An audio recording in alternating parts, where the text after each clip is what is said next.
So in this video, we're going to walk through the UnitPricer app functionality and more specifically identify why the requested scopes are needed for this functionality.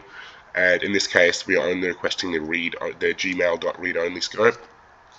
So as you can see, I've put together a bit of a test invoice to show you guys the app functionality and what it does.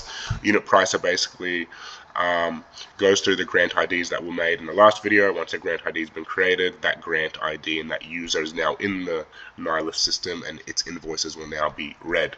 So you can see here, Nihilist, I'm acting as a supplier. I've emailed myself an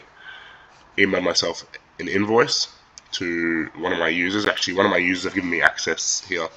You can see Fresco's Fruit Market. They've given me access to their account to show this demonstration, and I'm acting as a supplier. So the user, Fresco, receives an invoice from the supplier. All is good. Nihilist actually, in the meantime, is going through and reading every single email here to identify which one is an invoice. Here, it successfully identifies an invoice, and what it does is it downloads that attachment, which I can then put into my flow. Once that attachment's been downloaded, as you can see here, it's been downloaded 4 minutes ago. Once that's been downloaded, I'm able to send it into this inbox. This inbox is owned by UnitPricer, which is the company, and what this does is it allows my flow to access and extract the data required for this invoice. So you can see in my flow here, the trigger action, it waits on a new email to arrive at hello@unitpricer.com.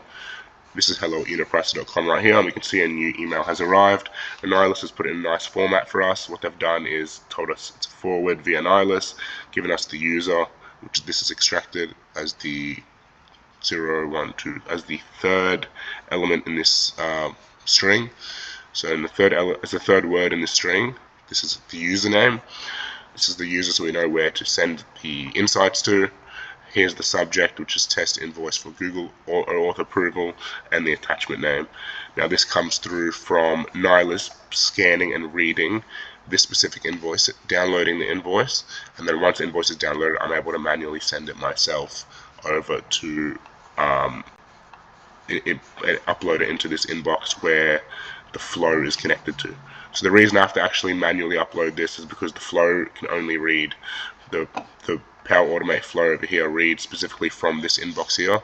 This is hello@unitpricer.com. This is the main hub. This is where all the invoices are sent to, and I send the invoices in here, and then the flow basically does the rest. What the flow does, we can walk through it quickly. Pretty much extracts the invoice data, gets the invoice date, extracts the vendor name, all the way down to putting it into a database, which I'm happy to show you guys as well. You can see here that River City Seafood, there's an invoice that's been uploaded by them in a very similar format that was updated today, and you can see the unit price, total price, quantity, product code, description, and once any of these values change, I'm able to manually update my users based on those changes. So this is specifically why I'm requesting that gmail.read-only scope, because this scope is the only scope that's required. There's no need to compose, modify, or send or compose any drafts. All I'm doing is simply reading the incoming invoices in this inbox, which would be my user's inbox. I'm reading them. Once an invoice is highlighted, like another one's here, for example, you can see from River City, once it highlights an invoice via the subject, which is done by checking for the word invoice, the letters I and V being contained in the subject. Once this is identified, what happens is the attachment gets downloaded, and once that attachment is downloaded, I'm able to process the attachment and put it into my database. And all this is explained on the privacy policy, as well as on my homepage. Users are going to be aware of exactly what's happening with their data. Thank you.